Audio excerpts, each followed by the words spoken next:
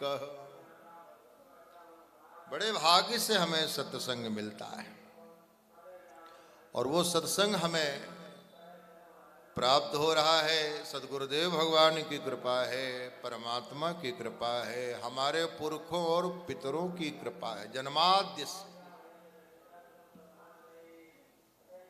बहती अनुकंपा का परिणाम है कि हमें सत्संग प्राप्त हो रहा है, भगवान की कथा प्राप्त हो रही है। कम रसम के रसे स्थितिम करोति आसा कथा। संसार के पाप ताप संताप से आपको उठा करके भगवान के आनंदमय रसमय में आकर स्थापित कर दे, उसी का नाम है प्रभु की कथा। आपके जीवन में शांति और शीतलता की स्थापना कर दे, उसी का नाम है प्रभु की कथा। आपके अस्त व्यस्त चित्त को सुविन्यस्त कर दे, उसका नाम है भगवान की कथा। देखिए, पैसे से सुविधा खरीदी जा सकती है, पैसे से व्यवस्था बनाई जा सकती है, पैसे से वातानुकूलित न जाने किस प्रकार के अलंकारों से सज्जित आप कक्ष अपना भवन तैयार कर सकते हैं, लेकिन महाराज पैसे से शांति नहीं खरीदी जा सकती। पैसे से वो सुख नहीं प्राप्त किया जा सकता जो निरपेक्ष हो, वस्तुओं और व्यक्तियों पर आश्रित न हो। वो सुख, वो शांति केवल सत्संग से और भगवान की कथा से। सत्संग यानी भगवान की कथा। बिनु सत्संग न हरि कथा।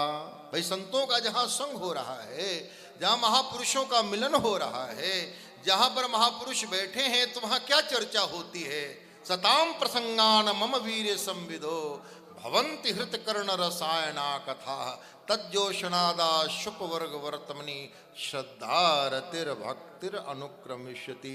जहाँ महापुरुष लोग बैठते हैं, जहाँ संत लोग बैठते हैं, वहाँ कोई ऐसी वैसी चर्चा नहीं, मेरी ही गुणों की गाथा भगवान कह रहे हैं, भगवान कपिल कह रहे हैं, मेरी ही गुणों की कथा कही जाती है। और वो कथा हमारे जीवन में शांति की स्थापना करती है, हमारे जीवन का मंगल करती है। मंगल करनी कलिमल हरण तुलसी कथा रघुनाथ की। महाराज कैसा कैसा मंगल करती है। आप देखें, भागवत जी के महात्म्य में सनत कुमारों के विषय में आता है कि वो सनत कुमार क्या है? कथा मात्रैक जीवन है, कथा ही उनका जीवन है। जिस प्रकार भोजन न मिले तो व्यक्ति व्याकुल होने लगता है, वैसे इन महापुरुषों को कथा न मिले तो वो व्याकुल होने लगते हैं। सदा वैकुंठ निलया, सदा वैकुंठ निलया हरि कीर्तन तत्परा लीलामृत रसोन्मत्ता कथा मात्रैक जीविनः।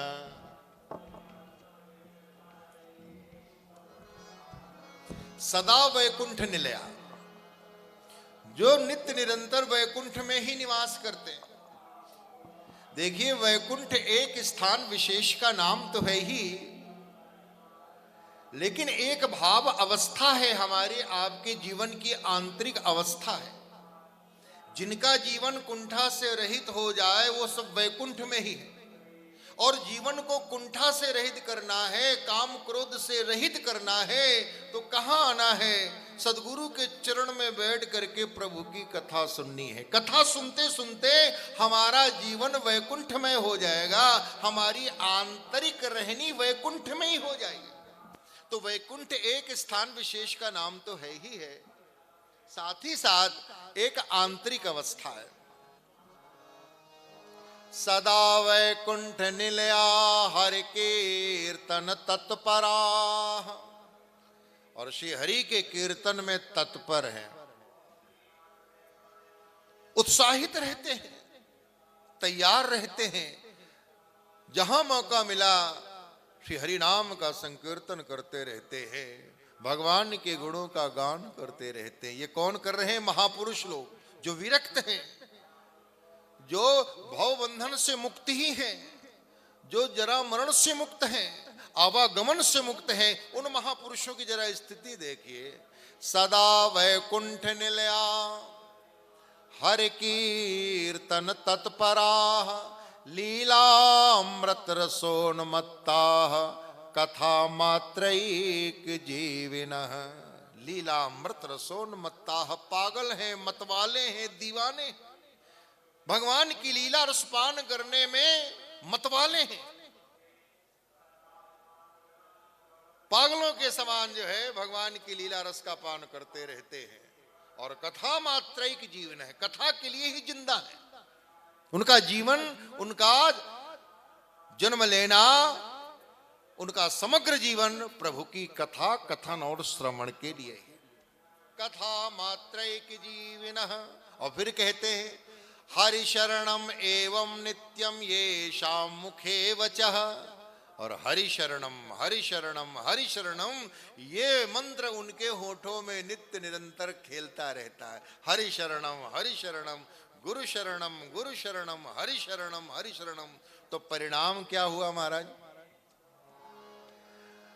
हरि शरणम नित्यम येषां मुखे वचः अतः काल समादिष्टा जरायुष्मान न बाध्यते। परम श्रद्धेय परम पूज्य परम विद्वान श्रीमद् भागवत और श्री राम कथा के सरस वक्ता हमारे महामंडलेश्वर स्वामी जी महाराज, हरिचेतनानंद जी महाराज जी,